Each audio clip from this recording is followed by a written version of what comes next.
네, 안녕하세요. 굿모닝입니다. 자, 오늘 시간에는 책 리뷰 시간인데, 지난 시간에 연준의 설립에 대해서 1부를 공부했었고, 오늘은 이제 2부, 오늘 마지막입니다. 그리고 이 챕터 1, 돈의 역사가 이걸로 끝이 나요. 연준의 설립으로 끝이 나고, 챕터 2는 이제 그 연준을 설립해서 이제 써먹어야 되잖아요. 돈 만드는 공장이다. 공장을 써먹어야 되니까 이걸로 어떻게 써먹고 어떻게 세계를 통치하는지, 세계를 이끌어 가는지에 대해서 이제 다음 시간부터는 이제 그렇게 사건별로 말씀을 드릴 겁니다. 제가 좀 목 상태가 안 좋아서 중간중간마다 이제 기침을 할 수 있으니까 조금 양해를 해주시고, 한번 오늘 마지막으로 제킬 아일랜드 회동 유명하죠? 음모론의 끝판왕 제킬 아일랜드 회동이랑 이제 연준의 설립에 대해서 알아볼게요. 이 책을 이 그림자 정부 책하고 화폐 전쟁 책을 같이 사서 이거 영상하고 같이 보시면 아마 더 좋을 것 같아요. 그래서 지난 시간에 이 넬슨 올드리치라는 이 미국의 의원이 국가통화위원회를 만들고 거기에 의장이 됐다. 거기까지 알아봤는데 이제 1907년 공항으로 미국은 1908년에 올드리치 브리랜드법을 통과시켜서 국가통화위원회, 통화위원회라고도 하고 뭐 화폐위원회, 뭐 이렇게라도 뭐 지폐위원회, 뭐 이렇게라도 생각하시면 됩니다. 해석하기 나름이니까 올드리치가 의장을 맡고 2년간 유럽의 중앙은행을 배우기 위해서 영국, 프랑스, 독일. 자, 영국, 프랑스, 독일. 이게 로스차일드예요. 로스차일드 은행들이거든요. 그러니까 아주 로스차일드가 유럽을 지금 다 먹고 있는 그런 상황이죠. 그리고 미국까지. 왜 여기 가서 공부를 하겠어요, 중앙은행을. 배우러 갔다. 그래서 비용을 30만 달러. 이거 1,000원 잡아도 3억 썼다는 거거든요. 이때 당시에 1900년도 초반에 3억을 썼대요. 엄청 호화롭게, 그러니까 2년 동안 배운 거죠. 아마 뭐 왔다 갔다 했겠죠. 뭐 미국하고 유럽하고 왔다 갔다 했다. 그런데 이 올드리치라는 사람은 누구냐? 록펠러 가문의 장인이다. 딸이 이 에비 올드리치라는 사람이 이제 올드리치 딸인데, 존 디 록펠러 주니어. 그러니까 존 디 록펠러의 아들이죠. 외아들이에요. 아들 하나밖에 없었어요. 다 딸들이고. 결혼해서 이제 이렇게 많은 자녀를 낳아요. 한 6명 낳는데, 그래서 이 록펠러 가문, 지금 뭐 록펠러 가문이 뭐 해체됐다, 힘이 없다, 뭐 재단만 있다, 뭐 이런 얘기가 많은데 절대 그렇지가 않습니다. 절대 그렇지가 않아요. 금권은 영원하다. 그걸 아셔야 돼요. 그래서 이 사람이 이제 재단도 설립해서 뭐 좋은 일 많이 했다고 하는데, 뭐 좋은 일이 아니죠. 나쁘게 벌어가지고 좋은 데 쓰면 누가 못하겠어요. 그래서 보면은 뭐 아들이 이 넬슨 록펠러가 부통령을 하고, 이 데이비드 록펠러 최근에 이분 죽었거든요. 2017년에 죽었다. 이분 아주 유명하죠. 은행가로서 체이스 맨해튼 은행 회장이었다.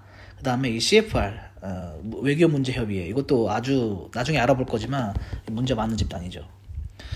그 다음에 윈스럽, 이분은 뭐 주지사를 역임했다. 뭐 이런 내용이 있죠. 그래서 이런 가문입니다. 이 올드리치라는 분. 그래서 제킬 아일랜드 회동을 하는데 언제 하냐면은 이 1908년에 이제 회의를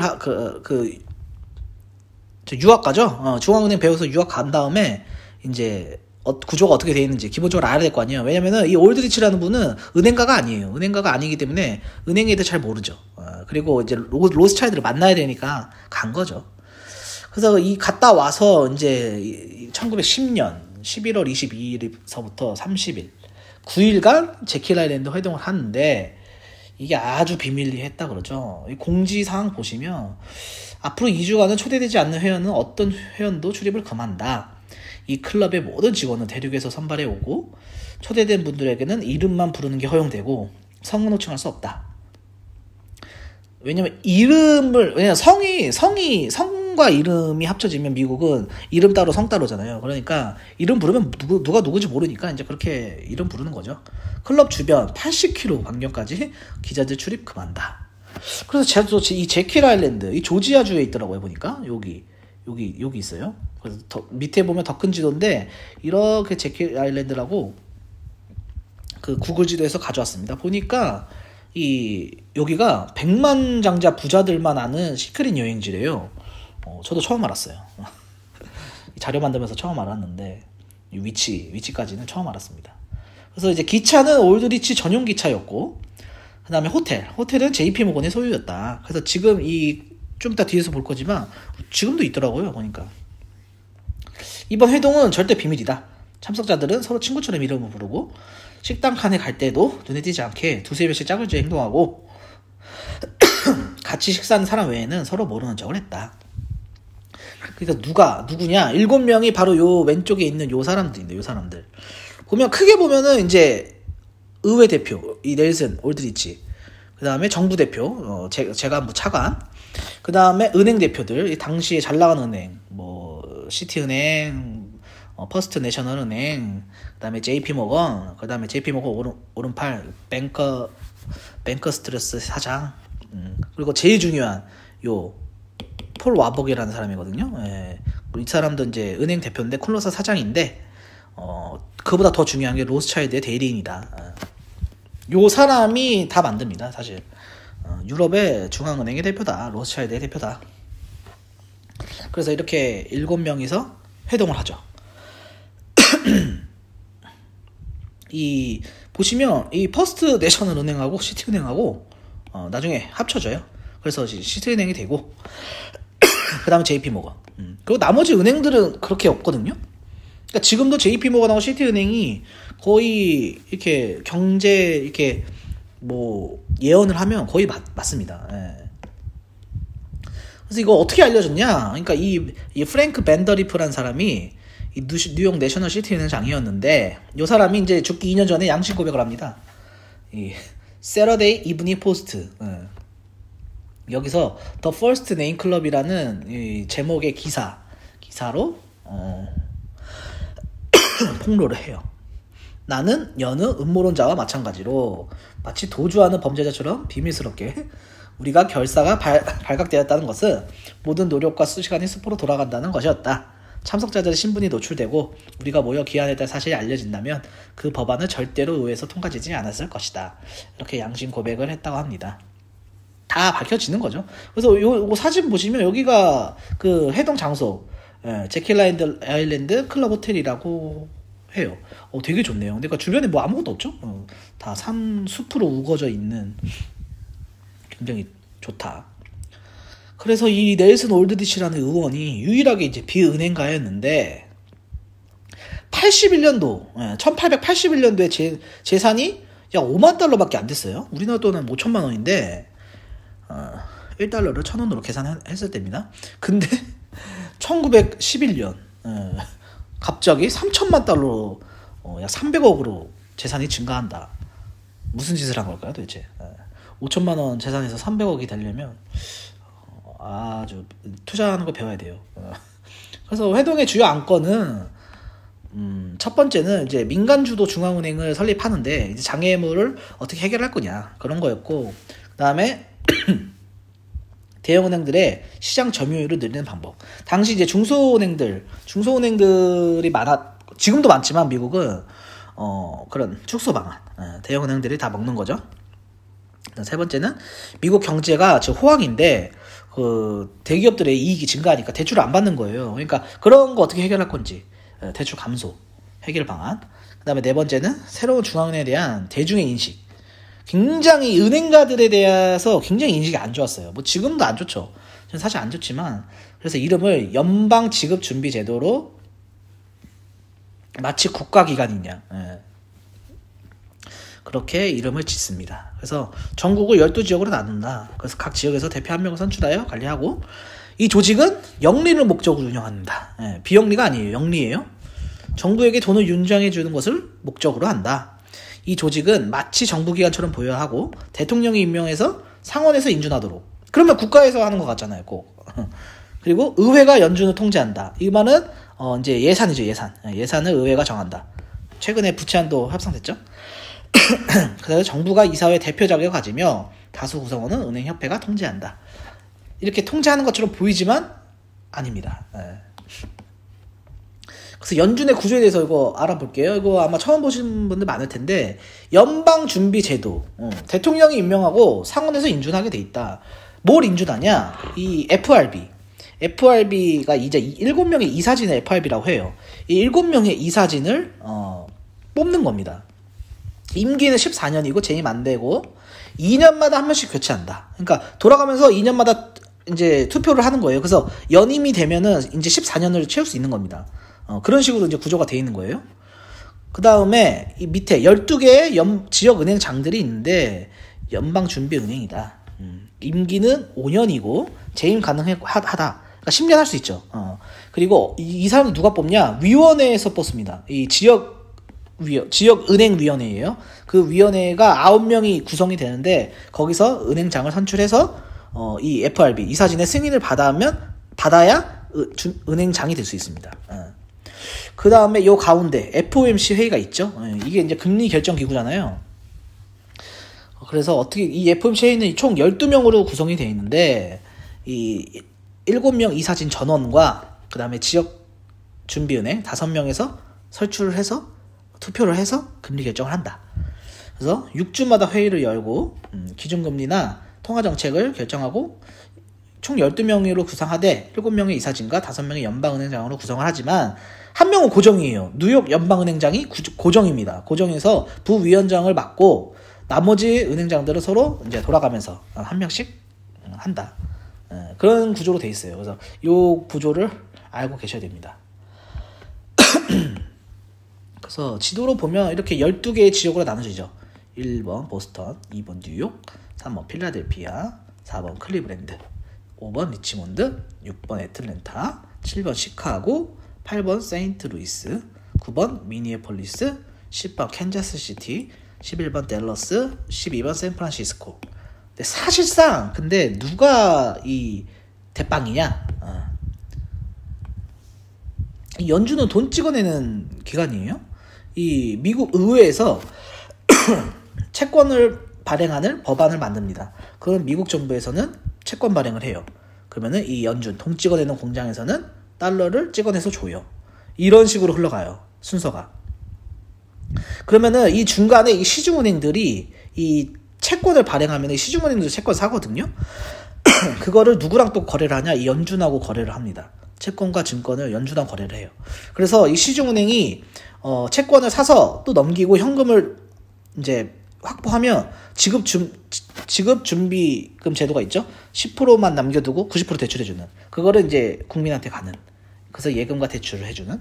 이런 식으로 이제 계속 이루어지는 거예요. 돈이 이런 식으로 돌아갑니다. 그러니까 통화량을 이 연준에서 늘었다 줄였다 할 수 있는 거예요.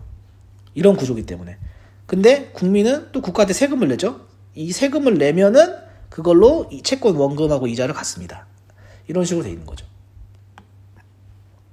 그래서 올드리치법이 거부가 됐나? 어떻게 거부가 되냐? 당연히 거부가 되는 거예요. 자, 보시면은 1910년도에 만들었어요. 근데 언제 만들어지면 1913년에 만들어지거든요. 12월에. 그러니까 이 4년이란 기간 동안도 엄청 시간이 걸린 거죠. 법을 만들어 놓고도. 이 공화당에서 거부를 합니다. 은행가들의 법안이다. 그래서 이 찰스 린드버그라는 사람, 이 아주 훌륭한 분이에요. 이 사람이 뭐라고 비판했냐면 올드리치법은 월가의 법안이다. 월가에서 만든 거다. 이 법에 음해하는 바는 그들이 필요하다고 생각할 때 언제든지 경기 침체를 조장할 수 있다는 거다.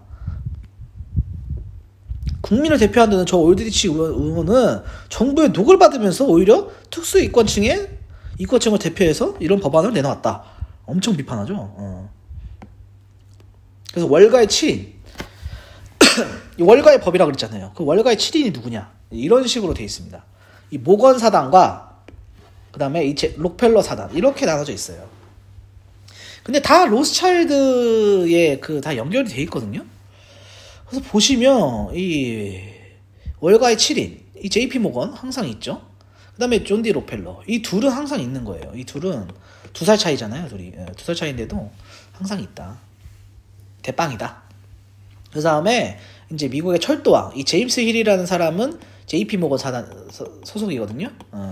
그리고 이 조지 베이커 시티은행의 전신인 퍼스트 내셔널 은행장이었다.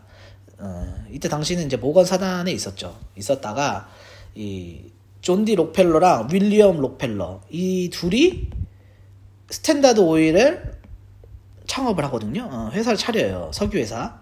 지금 엑슨모빌이죠. 그 다음에 이 제임스 스틸먼, 내셔널 시티 은행장이거든요. 이 내셔널 시티 은행하고 이 퍼스트 내셔널하고 합쳐지는 거예요. 그래서 지금의 시티 은행이 되는 거거든요. 그 다음에 이 제이콥 시프, 이 사람이 로스차일드 대리인이죠. 로스차일드 대리인. 쿤롭사의 회장이다. 근데 이 사람이 누구를 후원했냐? 이 에드워드 해리먼이라는 유니온 퍼시픽 철도회사. 여기도 철도회사 있죠. 여기도 철도회사 있습니다.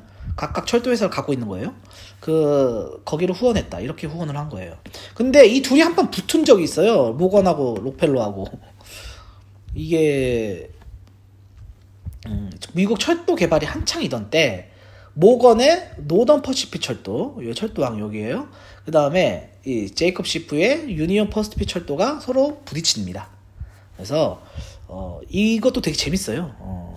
$70 했던 주식이 이 노던 퍼시픽 회사를 차지하려고 이 에드워드 해리먼이라는 사람이 주식을 삽니다. 이 사람 주식을 사요.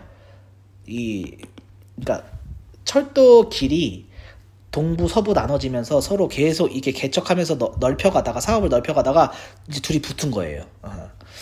근데 이 에드워드 해리먼이 JP 모건 찾아가서 우리 영역 건들지 말라고 했는데 JP 모건이 거절을 해요. 그래서 열받아서 이 둘이 손잡고 이 노던 퍼시픽 철도를 인수해야겠다. 그래서 주식을 막 사들이니까 주가가 막 오르잖아요. 주식 사들이니까. 그러니까 $1,000까지 갑니다. 그러니까 7만 원 했던 게 100만 원까지 간 거예요.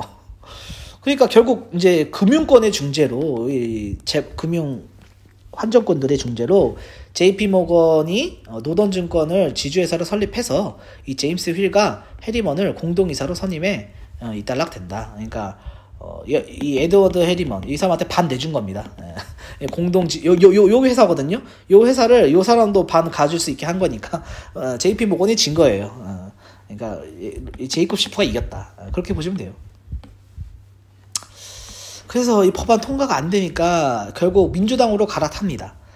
오드리치 법안은 공화당에서 상정되지 않자 민주당으로 시선을 돌린다. 그래서 이 정치적으로 이제 이용을 하는 거죠. 이 당시 공화당 대표였던 윌리엄 하워드 태프트 대통령, 27대 대통령인데 이 사람이 이제 중앙은행 관련 법안은 거부할 거다 이렇게 선언을 해버리니까 당시에 우드로 윌슨 대통령, 우드로 윌슨 대통령이 이제 후보로 나오면서 양자 대결을 펼치는데 져요. 양자 대결 하니까 승리를 못해요. 그러니까 이 공화당 표를 분산시켜야 되겠다고 해서 이 시어도어 루즈벨트 대통령을 진보당으로 끌어들여서 나오게 합니다. 그래서 표가 분산이 되거든요. 그래서 41대 27대 23 딱 분산되죠. 이렇게 이 표가. 그래서 윌슨이 당선이 돼요. 윌슨은 당선되자마자 중앙은행 바로 시행합니다. 그래서 1913년에 당선되자마자 바로 중앙은행이 생기는 거예요. 이 정치판도 잘 봐야 된다. 갑자기 이 공화당 후보에서 이제 이 태프트가 되거든요. 태프트가 되는데 갑자기 루즈벨트가 갑자기 진보당에서 추대하니까 글로 나와버려요. 그래서 법안의 이름을 바꿔서 통과가 된다. 이 공군의 호주머니에서 국채 이자를 갚는 이런 법안이거든요. 그래서 이 오웬 글라스법이다. 오웬 글라스 이 의원 이름입니다. 그래서 민주당의 지지 아래 의회가 상정을 해서 날치기 통과합니다. 날치기 통과. 1913년 12월 23일 크리스마스에 이후에 제논이 하자던 그 협의를 깨고 날치기 통과를 한다. 근데 앞서 이게 진짜 중요한데 이거를 만들기 위해서 이 국채 이자를 갚아야 되잖아요. 뭘로 갚냐? 국민들 호주머니에서 세금을 걷어서 갚습니다. 그 세금은 뭐냐? 소득세입니다. 그래서 이 올드리치가 연방헌법 16조를 개정해서 연방 정부가 국민들을 상대로 소득세를 합법화시키는 작업을 해요. 그래서 이 자료를 제가 찾아보니까 이 위키백과에서 가져왔는데 1907년 공항에 중앙은행이 설립된다. 중앙은행이 없으면 금융위기를 경험하게 된다. 이제 이런 걸로 오웬 글라스법으로 가결을 시켜서 윌슨 대통령은 즉시 서명해서 연방준비제도가 나왔다. 그런 내용이고, 그 다음에 이 남북전쟁 시기 연방소득세법 제정과 전후 그 적용과 변화, 이게 또 자료가 있더라고요. 그래서 연방헌법 16조, 그래서 1913년에 지정되었다. 기가 막히죠. 13년에. 그러니까 원래 소득세라는 개념이 없었어요. 소득세라는 개념이 없었고, 전반 정부는 소비세 있죠. 소비세랑 그 부가가치세 있잖아요. 우리가 10% 내는 거. 그거랑 그다음에 관세로 먹고 살았어요. 원래는. 그렇게 국가를 운영한 거 있었는데, 이 소득세라는 개념이 이때 생긴 거죠. 근데 언제 생겼냐? 남북전쟁 시기에 생겼는데 1913년에 헌법 수정해가지고, 원래 헌법에도 소득세 못 걷게 돼 있었는데 그거 수정해가지고 지금의 소득세가 생겨난 거죠. 그러니까 우리가 번 돈을 왜 국가에다 내겠어요? 자, 연준의 주인이 누구냐? 다시 연준으로 와서, 이 라이트 패트먼이라는 이 미국의 하원 의원이 40년 동안 금통위원장을 하시는데 20년 동안 연준의 해체를 요구합니다. 근데 왜 지금은 없죠? 왜 지금은 연준을 해체하자는 사람이 없을까요? 참 마음이 아픈데. 그래서 이 오른쪽에 유스터스 멀린스, 이 작가죠. 이 사람이 반유대주의자로 유명한 사람이에요. 그래서 저서 연준의 비밀. 요 위에 책이거든요. 이 책을 가운데 책은 제가 있어요. 가운데 책은 있는데 이 왼쪽과 오른쪽에 있는 책은 못 구했다. 판매를 안 합니다. 그래서 유스터스 멀린스가 최초로 연준의 기업 영업 허가증을 발견해서 이 책으로 폭로를 합니다. 실질 관리자는 뉴욕 연방은행장이다. 뉴욕 연방은행의 실질 관리자다. 1914년 5월 18일 통화감사원에 보고된 연준의 주식 총 발행수는 20만 3053주였다. 그래서 이거에 대해서 알아볼게요. 그래서 연준의 주인이 누구냐? 뉴욕 연방은행의 총 40% 지분을 보유한 은행들이다. 근데 1984년도에는 53%, 지금은 70% 정도 이제 추정을 한다고 합니다. 그래서 뉴욕 연방은행이 실질적으로 연방준비제도를 통제하고 있다. 이렇게 지금 소개를 했는데, 책에는. 근데 제가 자료를, 지금 존 윌리엄스라는 사람이 연방은행장이거든요. 뉴욕 연방은행장. 근데 이제 금리에 대해서 이렇게 얘기한 거 보니까 틀린 부분도 많아요. 그런 거 보면 지금은 조금 그런 구조가 좀 바뀌었을 수도 있다. 왜냐면 이게 지금 100년 됐거든요. 지금 100년이 넘어가지고 이 연준이 만들어진 지가, 그 100년 동안 얼마나 많은 일이 있었겠어요. 얼마나 많은 사람이 거쳐가고. 그렇기 때문에. 그래서 보면은 록펠러와 쿤록 가문이 내셔널시티 은행을 보유하고 있는데 3만 주를 갖고 있고, 그 다음 JP모건의 퍼스트 내셔널 은행이 15,000주, 그 다음에 폴 와벅의 뉴욕 내셔널 상업은행이 2만 1,000주, 록펠러가의 체이스 은행이 6,000주, 로스차일드가의 하노버 은행이 1,200주, 케미컬 은행이 6,000주. 이거 다 합병하거든요. 이거 다 합병해서 JP모건 체이스, 지금의 JP모건 체이스고, 그 다음에 이 내셔널시티 은행과 퍼스트 내셔널 은행이 합쳐져서 지금은 이제 시티은행. 그래서 이 둘이 지금 연준을 갖고 있는 거예요. 그렇게 보시면 돼요. 그래서 우리가 보통 경제에 대해서 그렇게 예언을 할 때, 뭐 전망을 하잖아요. 경제 전망, 금리 전망할 때 시티은행과 이 JP모건 얘기를 잘 들으면 됩니다. 그러니까 JP모건하고 록펠러 가문, 그러니까 로스차일드가 이렇게 다 먹고 있는 거예요. 근데 또 이 1914년 9월달 이 뉴욕타임스에 발표된 연준의 주요 지분을 보면 이렇게 돼 있어요. 뉴욕 내셔널 시티 은행이 25만 주를 발행했고, 뉴욕 내셔널 상업은행이 25만 주를 발행했다. 그 다음에 체이스 은행, 하노버 은행, 이렇게 다 로스차일드 가문, 로스차일드가 뒤에서 조종하는 그런 사람들이 이렇게 주식을 갖고 있다고 합니다. 그래서 이 뉴욕 연방은행장이 누구냐? 초대 연방은행장은 이 벤저민 스트롱이었다. JP모건의 오른팔이죠. 뱅커스 트러스트 회장. 그 다음에 영국과 독일의 중앙은행 총재와 굉장히 친했다고 합니다. 셋이서. 프랑스는 왜 안 친했을까요? 그 다음에 폴 와벅. 이 사람은 독일계 유대인으로 로스차일드의 대리인이다. 초대 연준 부의장을 지냈다. 그래서 보시면 초대 연준 이 사진입니다. 폴 와벅이 있죠. 그 다음에 아돌프 밀러라는 록펠러와 모건이 후원하는 그런 경제학자. 그 다음에 찰스 햄린 재무부 차관 초대 연준 의장이었는데 2년밖에 안 해요. 그래서 이 사람 누구로 넘어가냐면 윌리엄 하딩으로 넘어갑니다. 그래서 이 윌리엄 하딩이 퍼스트 내셔널 은행의 애틀랜타 지점장이었다가 연준 의장으로 2대 연준 의장 2년마다 바뀐다 그랬잖아요. 그래서 이 사람이 2년 하고 이 사람이 나머지 다 해먹어요. 그 다음에 미국의 철도은행가 프랭클린 루즈벨트의 숙부다. 삼촌 프레데릭 델러너라는 사람이고, 그 다음에 6번째는 윌리엄 기스 맥커드 재무부 장관. 그 다음에 한 사람은 자료가 없더라고요. 이 미국 통화감독청장이라고 하는데, 그래서 이렇게 7명이거든요 이 사진이 처음에. 자료가 없어서 이렇게 그냥 미국 감독청 사진을 올렸습니다. 이게 등장인물이 너무 많아요.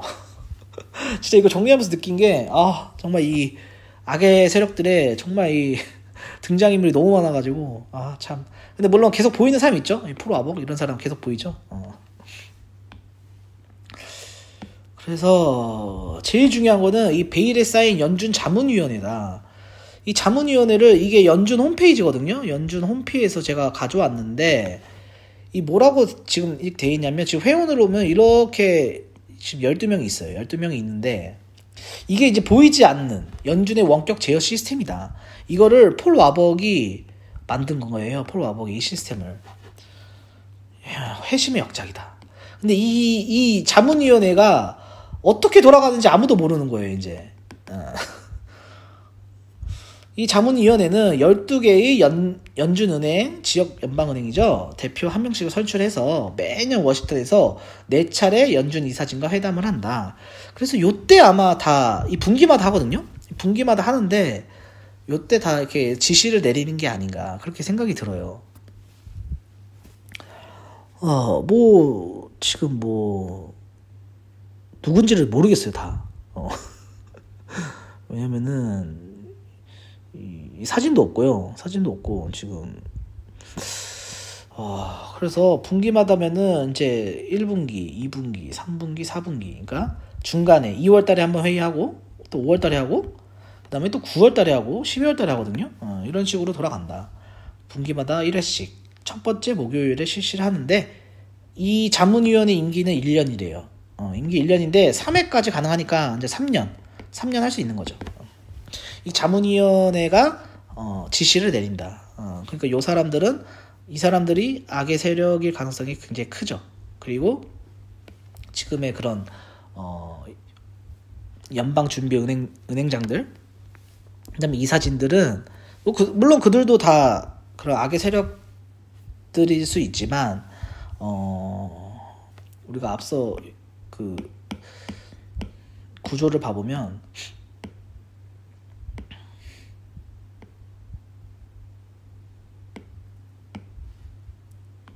이게 연준의 구조인데, 연준의 구조를 봐보면은 이 7명의 이사진을 이제 만약에 이 7명이 투표를 해가지고 신임을 하는 건데, 자, 요 사람이 다 한패했다가 이 사람이 이제 만약에 변절자예요. 그러면은 이 사람 바꿔버리면 돼요. 6명에서 뭐 하나 바꾸는 게 쉽지 않겠어요? 그러니까 누가 들어와도 이 구조를 깰 수가 없는 겁니다, 이 구조를. 그러니까 2년마다 한 명씩 교체하는 게 그런 안전망이에요. 우리 사람 아니다 그럼 내보내서 다시 대통령이 임명해서 인준하면 됩니다. 그런 식으로 돼 있기 때문에.